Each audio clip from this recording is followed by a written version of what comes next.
Well, Jerome, good to see you, man. I'm so curious about your shows down in Mexico and Mexico City. That's one of my recently discovered favorite cities of all time. I'm just obsessed with it, and I believe you have Mexican lineage, right? Yeah, that's right. Just apparently, a lot of people have an interest in Mexico City these days. The Yeah, what day is I, that? the day I got back from Mexico City, there was an article in the LA Times about the gentrification of Mexico City. All these Europeans and Americans going down there because of the just the lower rate of living, cost of living, and just because it's also beautiful and cultural and like nice environment. So there've been a lot of people going down there, and I guess there's like now a gentrification problem down there that we're bringing from the States. Damn. Have you been playing down there for years, or is that a new territory for touring for you? No, I played there once. 2000. What was it? 9, 7, 8? I can't remember now. It was a while ago, and yeah. Let me see here. There we go. And that was the last time I'd been there, 2007. Yeah. And it was awesome. It was great. It's just like really, the fans are really warm and exciting, and just they love music. This was like pre-internet boom. Like the internet was happening, obviously, but Yeah. not to this level. So the thing I remember, because I grew up going to Mexico as a child every year, every summer for 2 months, from like age of when I was born until like 15, 16. And I just remember everything being really late over there, a couple years, 3, 4 years, cultural things, and so in 2008 they're catching up a little bit because of the internet. MySpace, I'm sure, was popping still at that point, but this time around, I mean, everything's just like caught up. Everyone's dialed in. They have a very eclectic listening audience. It's like a lot of everything. They love international music. They love American music. So it was a great experience. I did that just so I can kind of make some friends down there again and keep coming down there every year. Yeah, no, I feel that so much. I saw you played at the Roma record shop. I've been there a few times. So did they just pack like 50 people in the little shop and run a PA? How did it work? No, there's no PA. We did it really old school. Like this is, luckily it was like my guitar player and I, we just planned as a 2-piece acoustic shows. And so we were able to just post up anywhere, and that's kind of what we did. We just got in the corner and then like squeezed in, and it was cool, really old school, just playing with no microphone with our guitars and singing, together in harmony. And yeah, people were just crammed in there, so it was really fun. Yeah, it's a super tiny place. I didn't know what to expect, and so it was funny to walk in. I was like, wait, where are we going to set up? Yeah. No, that's really neat. I think it's cool, really cool to shake up kind of your shows and play out of the country. I like to call it adventure touring, because you do your usual spots in the States, and you hit the spots will do okay, and but I think you need a nice wake up call and go to a faraway land to get challenged in a new way and tell jokes in a different language or whatever it may be. But yeah, from what I understand, you had a band, I don't know, 10 years ago, and you guys were kind of on the rocket ship a little bit. You were playing, were you playing like Lollapalooza at some of the big festivals and Coachella? And it seems like you've kind of like done that route, and then you've got a very DIY ethos to you. I know you do, I think, all your own recording in that DIY ethic. Has that been more exciting to kind of put together your own shows, your own tours, just be able to go to Mexico without asking the label or the agent? What do you prefer? How do you feel about that?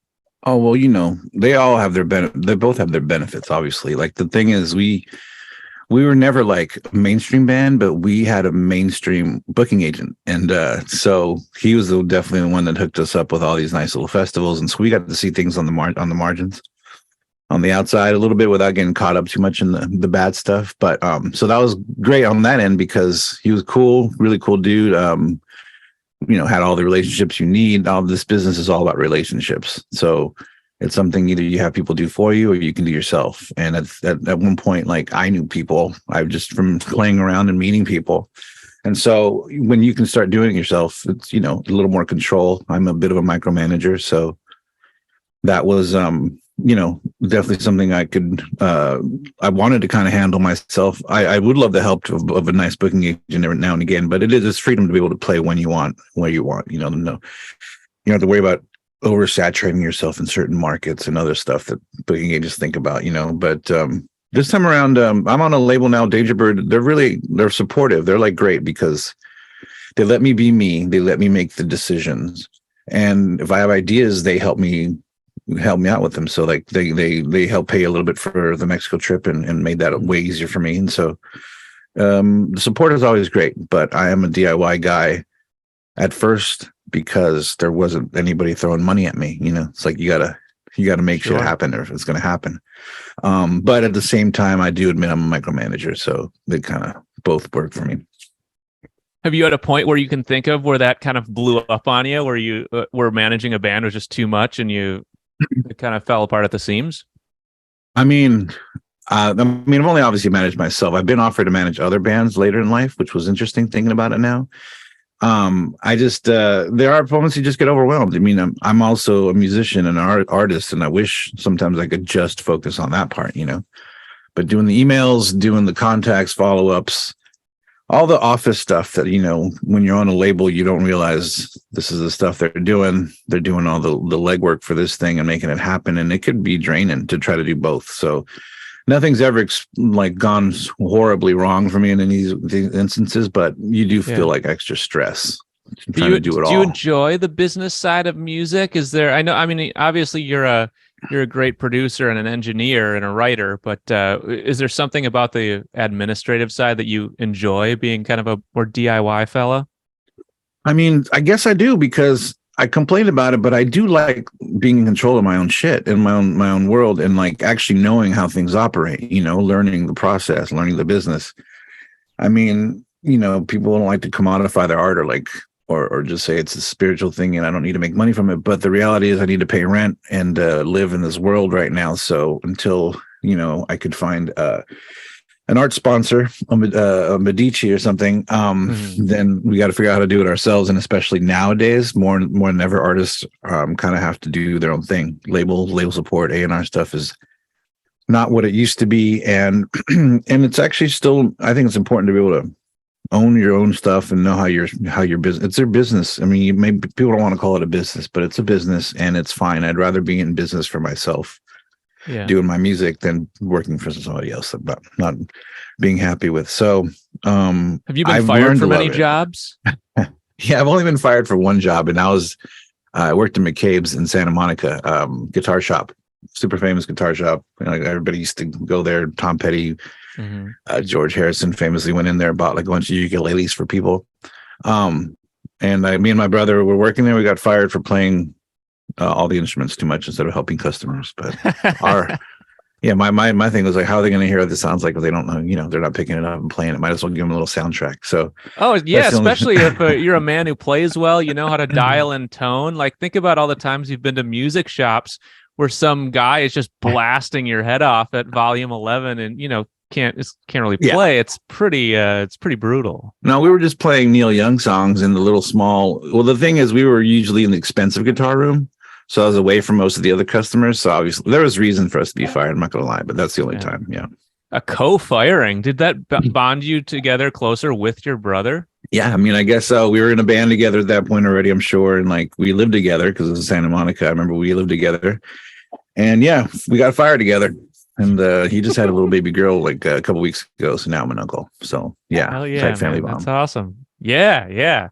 It's always it's amazing. I'm always envious of bands that have brother power. When you have a brother in your band, it's a magical thing. I don't think my brother ever. I only remember him having a few CDs. One of them was 50 Cent, and the other one was, I think, Eve 6. If you remember that one. But right. So you had a little different thing going on. Yeah, he was like a basketball hero in the state of Wisconsin. Now he's coaching basketball in the Czech Republic. I'm going to go see him in 2 weeks. That's amazing. I'm a big basketball fan. Actually, that's another bond me and my brother have. Yeah. LA Lakers. What? Of course, we grew up in Hawthorne, which is like right next door to Inglewood, so 5 minutes from the Forum. Oh, so man. I grew up in the 80s as a kid, and obviously that's when the Lakers were kicking butt. So it was easy to really obviously fall in love with that team. But yeah, Who are big your basketball heroes on fans. that team? I mean, all the got Magic, Kareem, Worthy. I mean, Byron Scott. Yeah, I All remember. of them were just. It was always like, oh, we got spoiled in LA as a kid. Really good basketball team. Dodgers won in '88, and so it was a cool football sports town for a little while. So that's one of our bonds too. Me and my brother. Yeah, what was it like going to a game at the Forum versus the Staples Center? Because I know the same thing in Milwaukee, those old arenas that were built in like the 50s, the 60s, like there's something to them where like the lighting was really dim, like the crowd was all darkened, but then the floor was lit up really gloomy. I remember even watching footage of Madison Square Garden where people could smoke cigars during like crazy shit, What was it like going to a game at the Forum in LA? Classic. You know what? I don't think I've seen the Lakers at the Forum. I saw the Globetrotters for sure. I don't think I ever went to a Laker game at the Forum, so I'm not really sure. But I do see old photos of it, and yeah, the everybody else was dark, and the court was lit up. But I also thought that Jerry Buss came up with that because he wanted the Lakers to be the showtime, so they wanted to make you feel like you're at a show, so the audience lights would all go down, and the spotlight would be on the players. Yeah, it's like a stage. But yeah, I don't know. I've been to Staples or now Crypto, whatever, and but only in the nosebleeds, and it's fine. You could see everything fine. It's all good. It's weird when you don't hear the announcers on the TV, but the intimacy of the Forum was obviously cool. But when you're a huge sports franchise, it's just not gonna last. Yeah, I mean, I'm a Milwaukee guy, so I go see the Bucks a few times a year, and lucky the right Bucks, yeah, very lucky They're good. because they've been shit my whole life.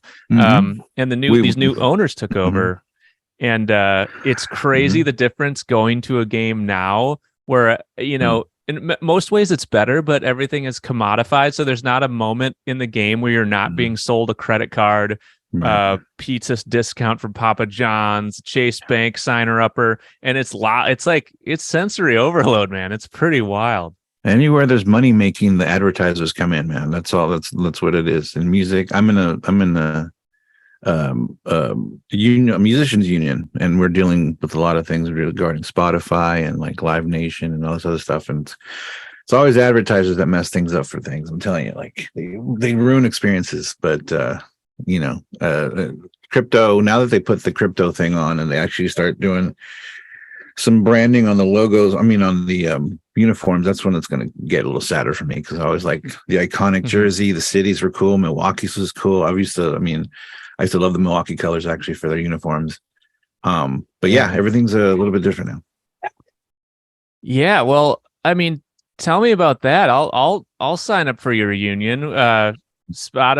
Tell me more. Like, what is there? Do musicians have a chance kind of to get better payouts from Spotify? Because some days it just feels unwinnable to me. Of course, yeah. I mean, that's kind of the whole thing. It's daunting. I'm not gonna lie, it probably will be daunting, but it's also very possible. I mean, it's just another labor issue. Collective forceful really can win out, but we would need all musicians or a lot of musicians to kind of like hop on and help with the fight. But it's we're doing stuff right now that's like basically trying to make people aware of the issue itself. People don't really know how poorly musicians get paid, and obviously this past pandemic really brought that to light for a lot of people in bands who even like just middle class bands, lower middle class bands, whatever they're doing, like not necessarily huge bands, but it affected everybody in working class musicians.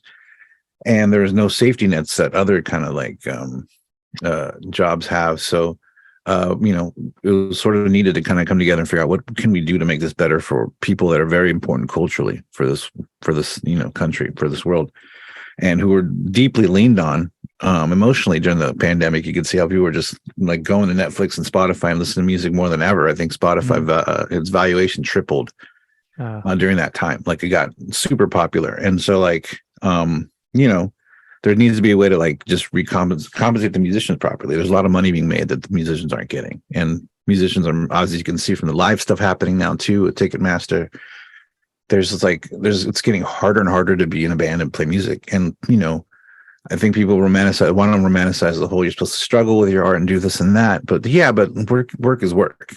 Music is labor too. And someone's making a lot of money on it, right? But it's not the musicians. A So, tale like, as old okay. as time, Joel Jerome. Tell me about it. But there's things we're doing. We're like beyond trying to like organize and actually to keep people involved and aware. We're like we have subcommittees and we're working on stuff. Legislation. We actually have something working with Rashida Tlaib right now. Possible legislation with for a streaming royalty. Okay. A new streaming royalty that would pay out musicians a little more. We have a few other things on the burner I'm not really at liberty to talk about because we're not really there yet with it, but there's things that we can do, and we're looking into all of it and trying to get as much support as we can from other musicians and people that are just music lovers.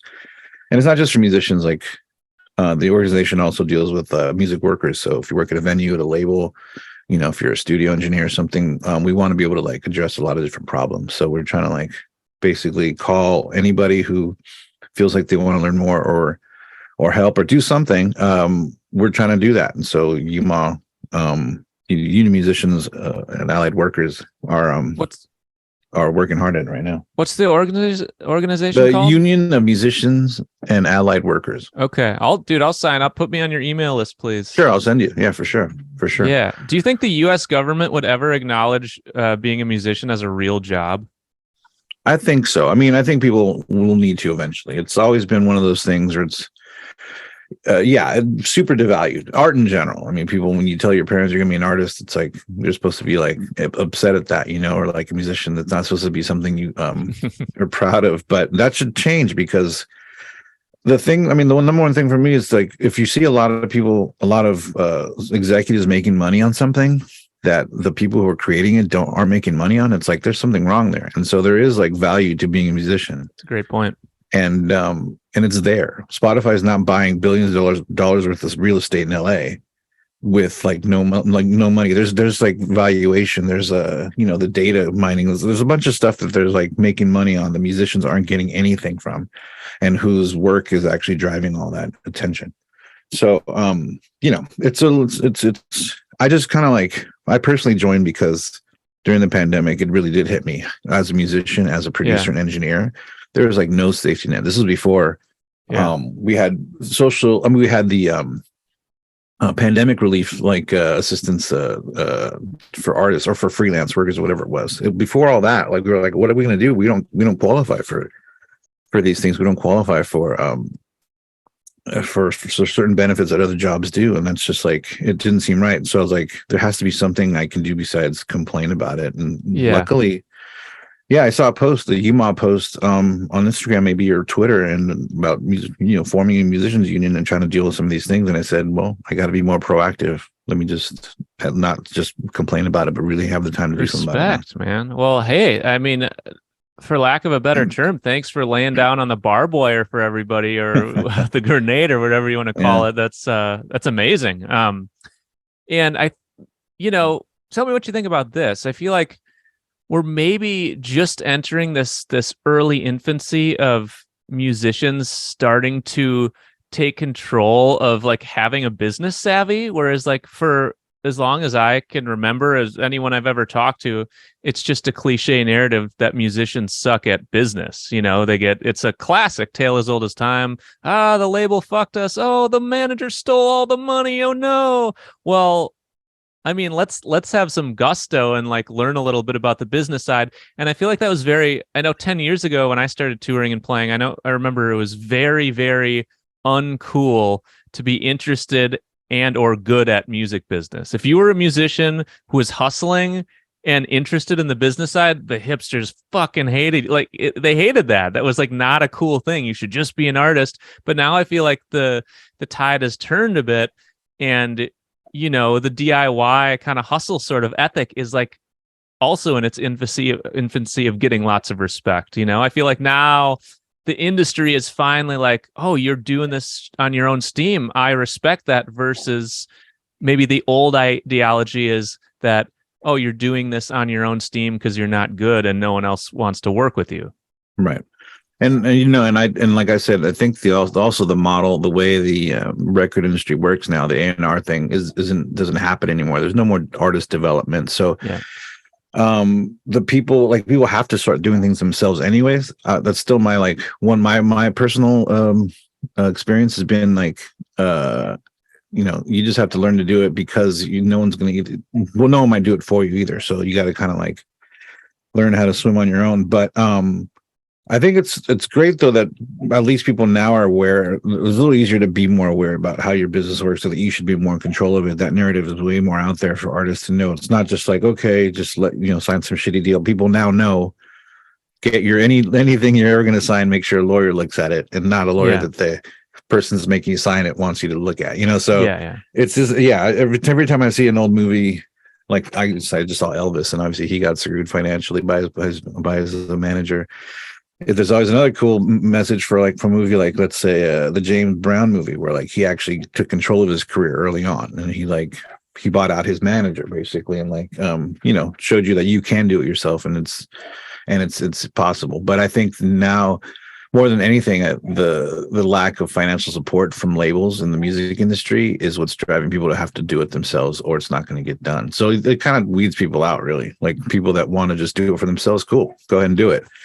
And people that want to do that and somehow make money on it so they can do more of it, then that's what they're trying to do. And that's what I'm trying to do.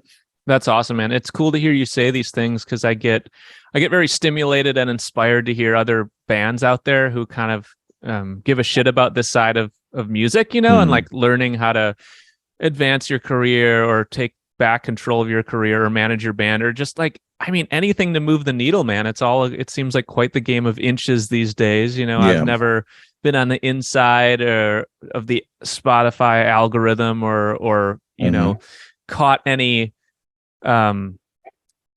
seat on the rocket ship of grand super success, but I've always been able to like kind of just slowly move the needle a little bit in every year, where things are going in the right direction, and at least things are moving in forward progress and forward motion rather than going in reverse. And I think I don't need large victories to stay motivated, as long as there's some tiny victories coming in, and I think there almost always are for anybody, depending on how you look at it. That's incentive enough to keep the carrot dangling and keep going. So are you at a point? Yeah, you go ahead. Oh no, I was going to say I agree with that totally. It's like I also still stress though, like we are living in a reality where people make money and do things. So I can also see the frustration of like people not maybe being as successful as they'd like to be, and for whatever reasons, for not having the proper support and not really being able to put the time in to be your own business too. I can totally understand that part, because I luckily am also recording bands and an engineer. So there's stuff I do for money that helps me then focus on my stuff as a thing, or I'd have to get like another job. And then how much energy could I really put into my own music anymore? It is a big always a conundrum for creative people's like, I need to make money, but I also would love to do this, and I'd love to make money while doing this. But sometimes you gotta like, it's a huge balancing act. So I really feel for everybody, and I support everybody. Yeah. I think too, when you're trying to do music or arts full time, it's like you need to find that job that's going to make you the most money in the least amount of time. Well, even if it's miserable, book as soon as you figure that out.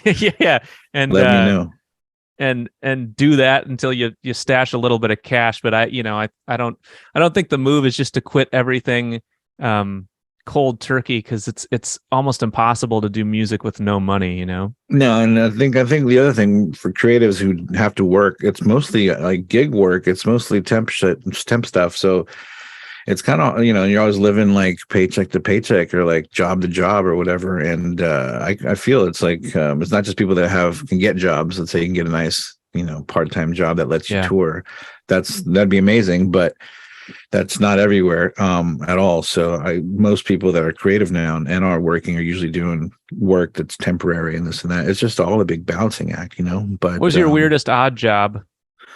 Weirdest, was it weird? I guess it was a little weird, but not really. I was a messenger. I was not a messenger. I was a stand-in messenger for the messenger of this business management company. So I would go in and to this office, first and only office job, but I was like the outside guy, the runner. So I didn't have to really be in the office attire. And I would just basically run checks to banks or to people's houses, like famous people's houses from this, so I've been to like Liz Taylor's house. and like, you know, patted down by like Israeli guards, and then like it's pretty interesting. So you know, like met Don Misher, who's used to be the producer of the Super Bowl and the Grammys, and went to his office a whole lot. And I was really struck by him because super powerful dude that just knows everybody, like the producer of the Grammys and the Oscars. It's like a big thing. And like he met me once and he knew my name like immediately every time I've seen him, like every few months or whatever, Wow. 6 months, he would always know my name and like know things about me. So I was pretty struck by that. But you know, the little brush of weird music business, entertainment business, celebrity is always a weird little world. So the fact that I had that little outside into people's houses and their bank accounts and stuff like that, delivering them house money, was always a little interesting. So that would happen whenever the guy would want to go on vacation for like a couple of weeks, he'd like call me up. So every like 6 months, 8 months, paid good. Great. Office vibes, which was interesting to have for like 2 weeks, but then like be able to split, you know? Yeah. And then, and then just going to Liz Taylor's houses and Barry Gordy's office and, you know, interesting stuff. Who was the weirdest celebrity you ever met growing up in LA? Weirdest? I don't know. Weirdest. The first one I ever met though was Gene Wilder at lunch with my mom. Vague memory because I was like 8, 6, 7, something really small. But I remember this like weird looking white dude with like curly hair, super curly hair at this lunch. And years later, my mom told me it was Gene Wilder. And so that was a pretty cool time. Oh, so she was pals with him? She was pals with the guy who was pals with him. So we like a foursome went out to lunch plus me. Nice. And that was my first one, my first experience. The weirdest one was probably Morrissey, but it's not because we met. It's because, well, I played a show with him and at the Wiltern. He asked us Dios to open up 5 shows at the Wiltern, but we were in the UK for 4 of them. Mm-hmm. But he still wanted us to play, so we played the first one, the first night, and then the next 3 nights were done. 4 nights were done by the Killers, so the Killers can thank me for their career. Nice, because I think without that Morrissey gig, the Killers wouldn't be who they are today. Yeah, dude, anyways, you're a music business genius. But anyway, so yeah, we opened up for Morrissey. And I remember like at the Wiltern and just pulling up the sound check, which is like at 3, there was already a line like around the whole place. All these Mexican kids everywhere. It's like, because, you know, Mexican kids love Morrissey. And already at 5 years lined up ready to go. So I was kind of nervous about it. Anyways, through our set, like halfway through our set, my mom's in the audience too, by the way. So I think the first show I invited her to make it seem like these are the shows that we play, you know, the Wiltern's a normal show. And halfway through our set, I was probably a little drunk at that point and a little nervous. I was like, I loved, you know, thankful to be playing the show. Big Morrissey fan. I lost my virginity to a Morrissey song, you know, and the whole crowd goes, nice. Perfect, mm-hmm. Like pandering. It's great. And then during Morrissey's set, nobody was allowed on the side of the stage, and I didn't want to be in the audience. So I heard it from the dressing room because they had like speakers. And like midway through his set, he's like, I also would like to say that I lost my virginity to a Morrissey song as well. And so I was like, oh, cool. Did they get laughs? Oh yeah, plenty of laughs out there. And then nice. in when we're listening to, we're all like freaking out. It's like, oh shit, he actually heard our show. Yeah, we just figured he wasn't even paying attention. Yeah, that's always that's an honor. Yeah, in fact, well, at the time it was pretty cool. Like, oh, okay, he was listening, and he heard that part too, because that was a true story for me. It's very rare the headliner will watch the opening band for a multitude of reasons. I mean, they can't really be hanging out, you know, in the crowd because they'll get annoyed. But yeah, so that's cool. Cool. The fact that he even was listening was like I was surprised. I just didn't expect it. I remember he didn't let us have meat on our deli trays. So nice. You know, I figured he was a little bit in his own world and wouldn't be paying attention. So that was interesting. That was probably one of the weirder interactions. That wasn't really an interaction, but sort of was. We did a tour with Nada Surf over the summer, and they watched our show almost every night. And I think it was, I mean, obviously to be polite too, but I think they're just like really curious. Like they just love live music, you know. And I can think of almost every bigger band or our musical elders that we've toured with, and they almost never watched our show. So that was really cool. And it kind of inspired me when I got home to Milwaukee to start going back out to shows more and see who's coming up and young in the local scene, because I've been so out of the loop, and it's I feel a bit of a void of community after being on the road so much the past 10 years. So I need some more buddies. Need some more buddies in my life.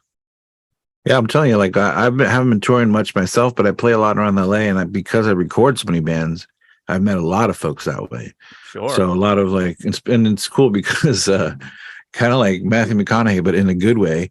I get older, but they stay the same. They stay the same age. So I get all these like cool, like new kids who are showing me all this cool stuff all the time, and get to learn about new music that way. I highly recommend just like getting involved in the community music scene because there's always interesting stuff happening.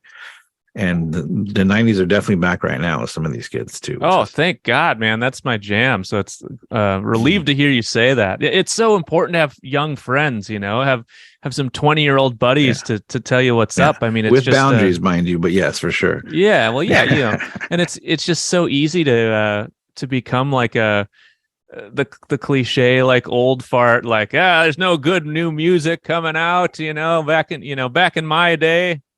You know, going like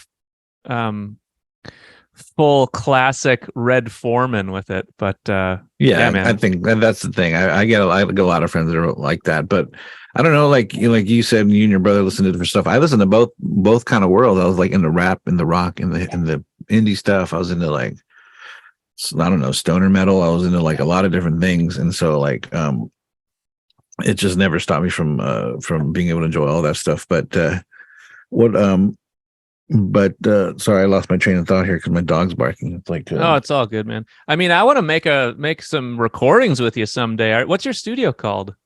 Right now, I guess it's still will be Psychedelic Thrift Store. Okay. What neighborhood is it in? Glassell Park. So it's Glassell Park? Glassell Park. Yeah. It's right across the street from these three studios actually. Rob Schnaff studio. Legend. He's as you know, he's a legend. King Size and this other place, The Ship by Aaron Espinosa. He used to be the band called Early Mark. Old friends with him and Granddaddy, that whole crew in the 90s. That was our first tour with Granddaddy. So they're across the street. It's turned into a rock block. And apparently, speaking of gentrification in Mexico City, it's happening. I mean, I got kicked out of my studio 5 years ago because they bought the building and wanted to triple my rent. And no one's been in there since. Like they still can't rent it out. But Beck apparently is moving down the street into some big building. That's just what I've heard. So it's turning into a rock block. My little garage is like the little satellite rock place. Man, that's cool. Do you play the drums on your own records as well, or just the guitars and the vocals? It depends on the song, but a lot of times, on this past record of mine, I think I did all of the drums except for one thing. But normally I do a lot of it. It depends on what it is, the project. Okay, brilliant. So tell me about. I know you've kind of slowed down on the touring stuff, and you went to Mexico City earlier in the year. Have you done any other like pretty kind of far out or strange places where music has taken you? Besides like the depths of Canada and like that crazy drive across that weird ass country because there's just nothing forever. And it's just been the UK, except Mexico and the US so far. But it just slowed down back in the day, and because of we were in between just band members and just the business itself, and I just had other ideas, and also I just got older. It's like it's not easy to be crashing on floors anymore and like being in vans for 10 hours when you're not in your 20s, you know. So once you're in your 30s and your 40s, it's like you definitely slow down. And I honestly, it's like that Brian Wilson thing. He wanted to record.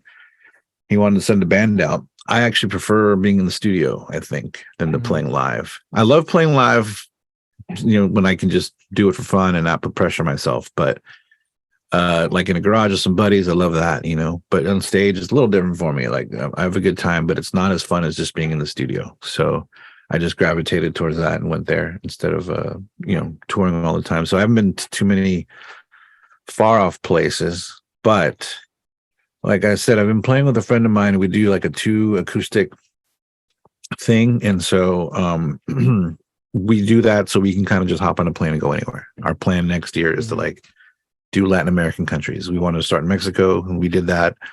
We had a great time. We saved good money because have to figure out how to do this financially nowadays too. And so like we saved money. We still sounded great, and he's a good travel buddy. We get each other. We're all good, and we want to be able to like. He's a surfer, so he's got a really cool like mellow mentality. He's just like goes with the flow, can adjust the things on the fly, and he doesn't complain.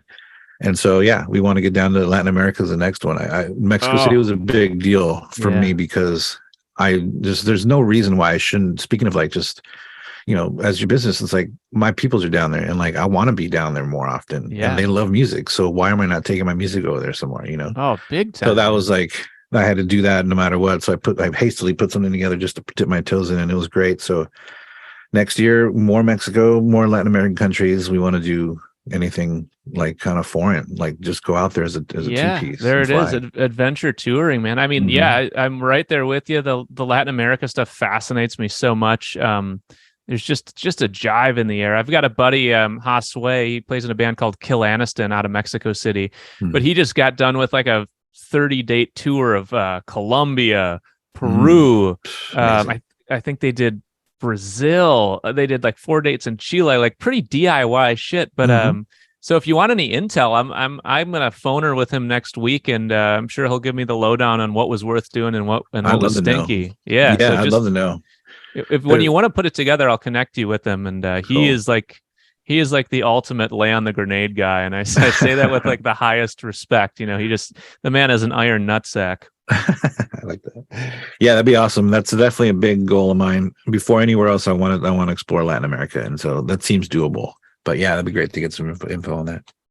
Yeah. I can't wait to get back down to Mexico City. We're looking at actually doing some things there in May. Did you get outside of the city? Did you play any more kind of rural, obscure places, or you just stuck around Roma and stuff? Yeah, no, we stuck around the area. We had other things planned for a longer trip, but it was just too soon to try to do all that. Yeah, it was a really hastily planned trip. Like we just did it because it was like a quick opportunity. A friend down there had their record just come out. They were playing some shows. We were like, well, let's hop onto those shows, basically. Who was that? My friend Marion Raw. She's from Mexico City. That's her stage name, Marion Raw. And I recorded some of that stuff on her record. She's on Devil in the Woods, some Mexican label that's pretty cool. So yeah, we tried to hop on with her for a couple of shows and just had to put it together. But the plan is next time I'd love to go outside of Mexico City, because that is the only other place. My family's from Cuernavaca, which is about 45 minutes. I was just there, man. That's the only city I've been to outside of Mexico City. There you go. Because it's super close. It's like 45 minutes, right? And it's like kind of where people go from the city to kind of like decompress sometimes too. So yeah, that's where my family's from. So that's the only 2 places I've been at in Mexico. I want to really try Guadalajara. I want to try Monterrey. I want to try going down to Puebla, Leon, and all these other spots. And I think that's what I'm going to be working on for next year for sure. Yeah, man. I love it. I was just watching I'm reading the book Rum Diary, Hunter S. Thompson. You ever read that book? And then I just watched my friend gave that to me before I left. Oh, what a gem. But the way he paints like the old town of San Juan, it just makes me so jacked up to get down to Latin America again, Yeah, it's a vibe, definitely, for sure. I think my partner and I, we went to Cuba a couple years ago, and that vibe was interesting too. And like we've gone to like we just went to Costa Rica. So it's like, I want to explore more of Latin America and some other Caribbean places too. So I would think Costa Rica would have a rock and roll scene.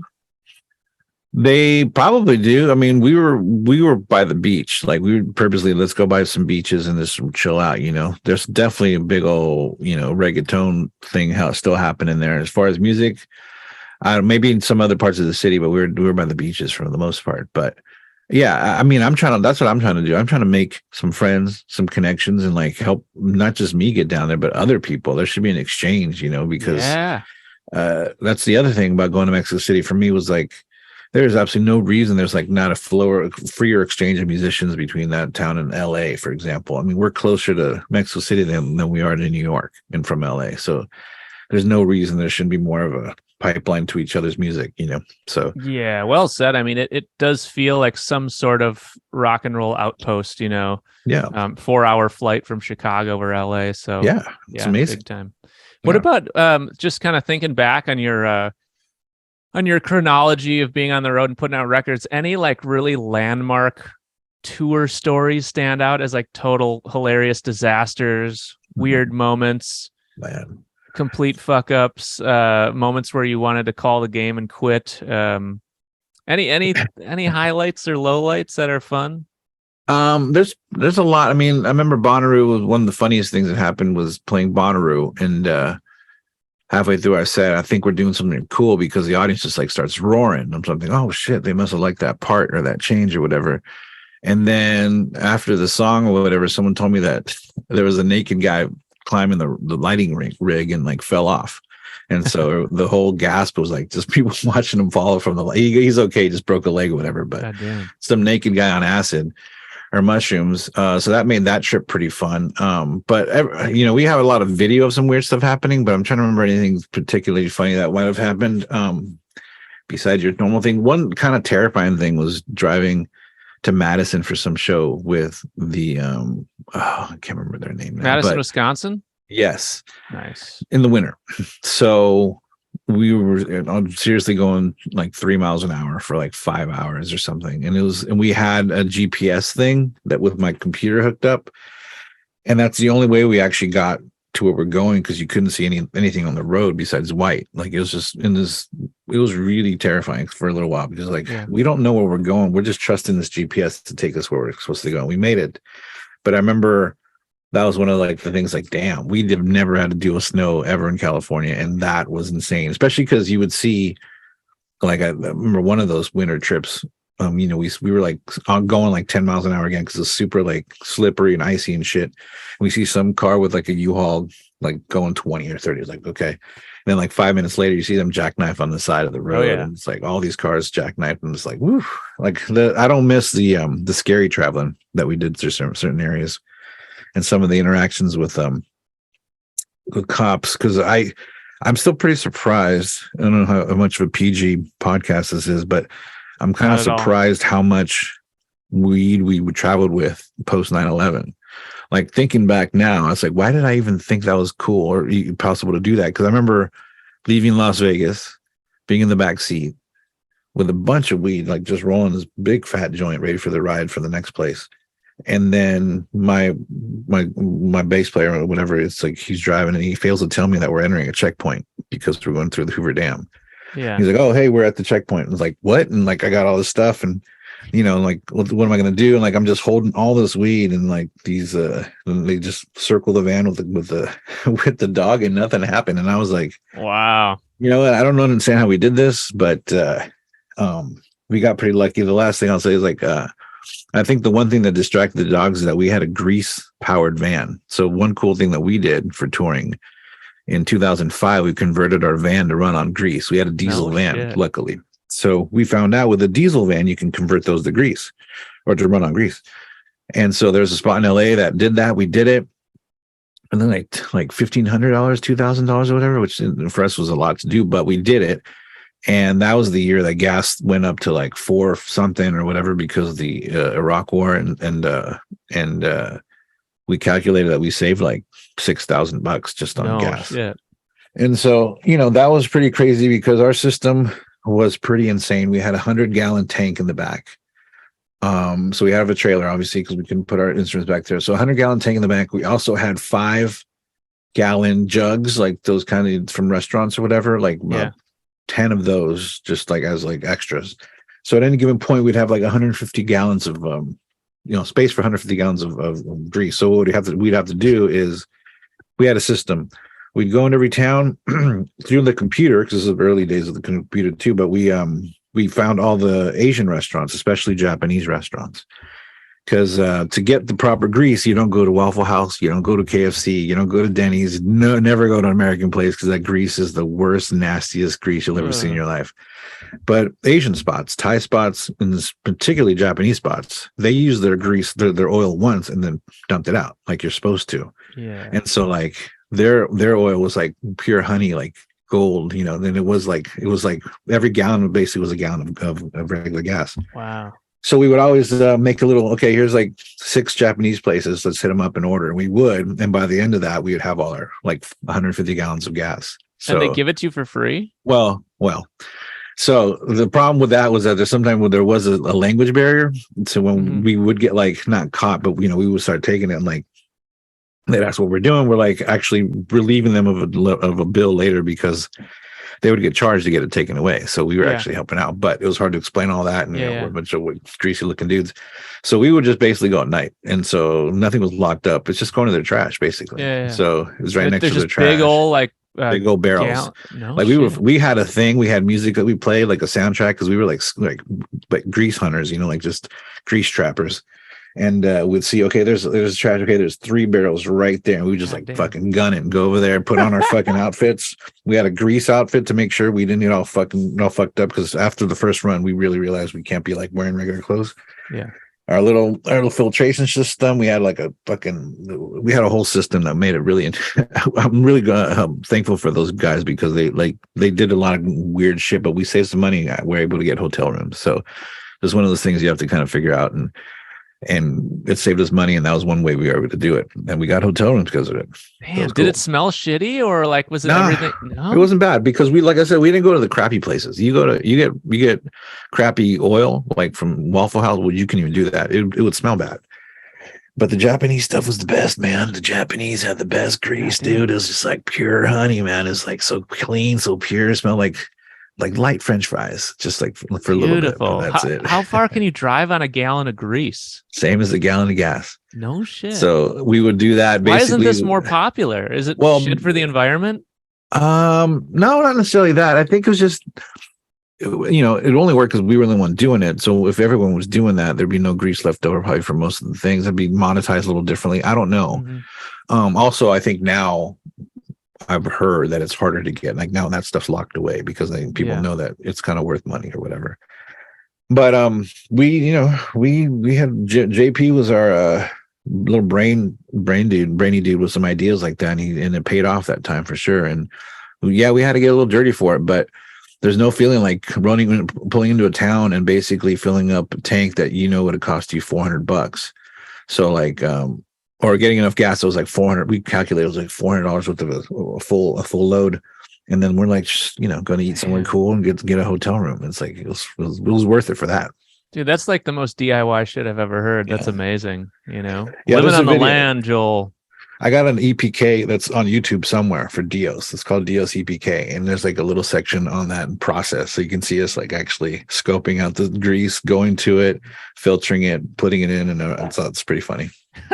I remember watching the movie Double Dragon as a kid, and they had a car that ran on trash, so they would just go to but I don't think that's a real thing. They would just like burn trash and it would. Well, that was like Back to the Future too. Remember they did that in number 2. The DeLorean ran on trash. Was it? Yeah, a banana peel and some eggs. Yeah, it was funny. Oh, Double Dragon stole that shit. Yeah. Nice, man. Well, thanks for coming on the pod. You're a sweet dude. Really easy peasy to talk to. It's always a relief to me when you just can kind of let you run, and you got interesting stories and a smooth delivery, smooth cadence. Well, I'll tell you, you got a knack for this. You're actually pretty good too. I've done this a few times with other people, but you seem like the real deal with it. You just keep doing it. Sounds good. Should be on radio. Thanks, Joel. What's a project you're working on right now? We could steer some people to. I mean, Joel Jerome, or you can just go joeljerome.com is where all my stuff is at. But my latest record, Superflower Blood Moon, is out, and a new extended version of the record, which has some live cuts with a full band, because the record itself is pretty sparse, but minimal. But I did a version of the record sort of with the full band, and so we released some of that stuff that just came out. Oh, nice. And okay. I'll probably do a full-blown live recording of the stuff over the break right now. Brilliant. And then hopefully that'll come out next year in some shows. Yeah, I should make a side note. You put out this record quite a while ago of like obscure Beck covers and made studio recordings, kind of psychedelic rock versions. I think that is just a fucking amazing record. You guys should listen to that if you're listening, and pull a record off Joel's website. Bypass the middleman. Yeah, go to Bandcamp. That's cool too. It's easy. It's got everything. Bypass Donnie and Jeff and Elon and go straight to the man himself, Joel Jerome. Well, cool, brother. Much love, much respect, and I'll give you a shout next time in Los Angeles. Would love to see your studio. Oh yeah, anytime. Cool. Thanks, my dude. Man.